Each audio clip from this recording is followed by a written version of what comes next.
I'm excited about it. I've said that I have the best raw materials to work with tomorrow.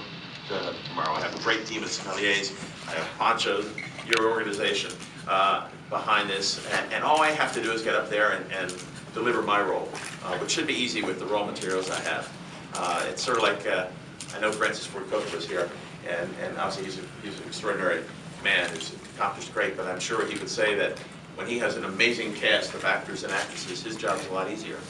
He doesn't have to do a whole lot, and that's the way I feel about the tasting tomorrow. But I do want to do as much as I can because I have a short period of time to try and share my philosophy of wine and to try and distill in an hour and a half and 2 hours everything I've learned about wine, which is a lot, and share that enthusiasm and love I have of this fascinating beverage that has changed my life.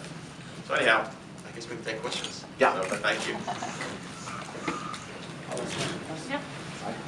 Hi Bob, my name is Andrew Kayard. I'm an Australian-based Master of Wine. When you look back at your influence and standing in the fine wine market, how would you like other people to feel about your legacy? I assume everyone can hear the question, so I don't have to repeat it.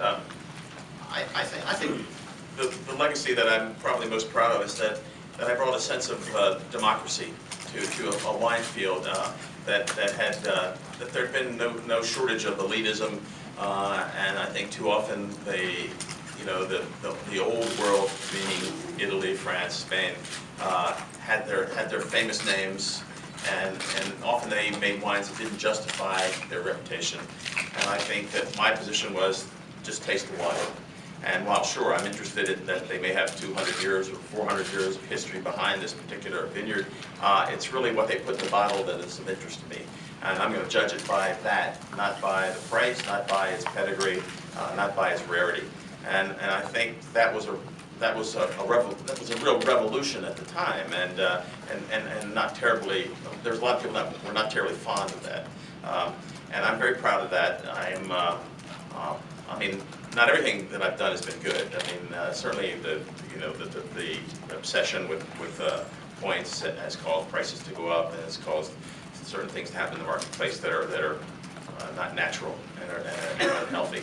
But I do feel that trying to expose, that's why I called my publication The Wine Advocate. It was an advocate for wine. It was also a play. Since I was trained as a lawyer, the French word for lawyer is avocat. So it was sort of a double meaning there, that I was a lawyer about wine, but I was also advocating wine, but advocating good wine. And at the same time, I wanted to have a publication that was free of advertising, that was totally independent, which was also a very unusual idea to have at the time, to not accept any advertising, to pay my own way, and to treat everybody on a level playing field. And I have a tasting. I think it's Wednesday afternoon of Chinese wines. I will go into that tasting to taste those Chinese wines the same way I'll go into a Bordeaux tasting, or I'll go into a tasting of California Zinfandel, with my mind open, trying to learn, and I obviously have standards of quality that I'll judge those wines by. If they're good, great, I'll say that. If they're not, I'll say that as well. So that's what I'm most proud of. Can I ask you one more follow-up question? How do you feel when you drink a really great bottle of wine?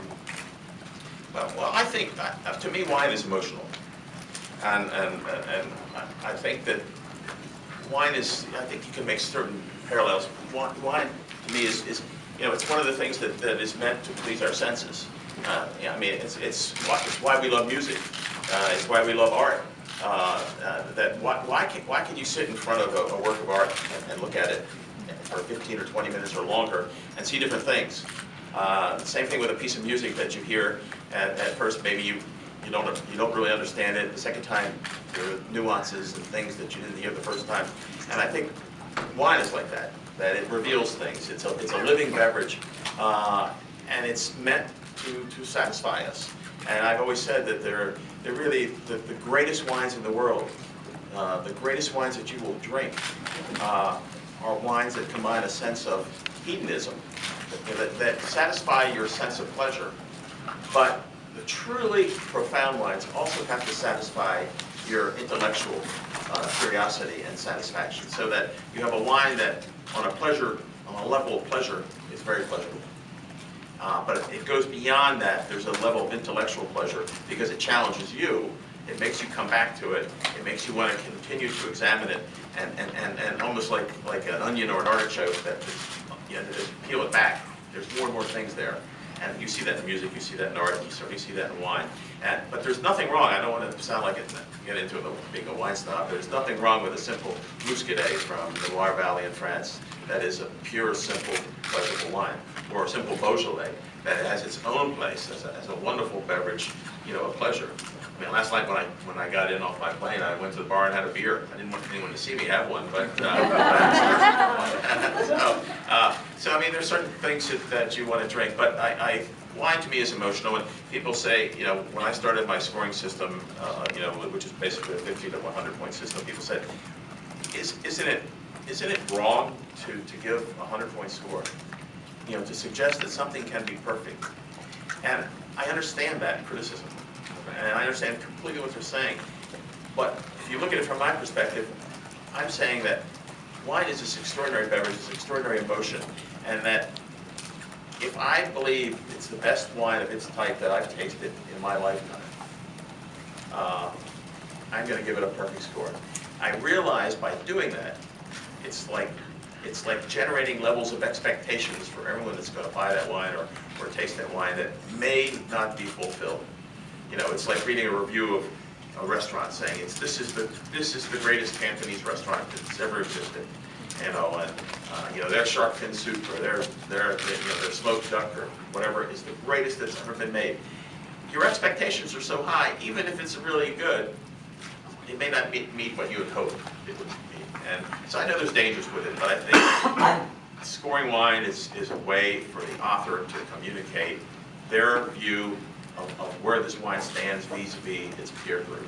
You should be prepared to say what you think. And if you have to, defend it.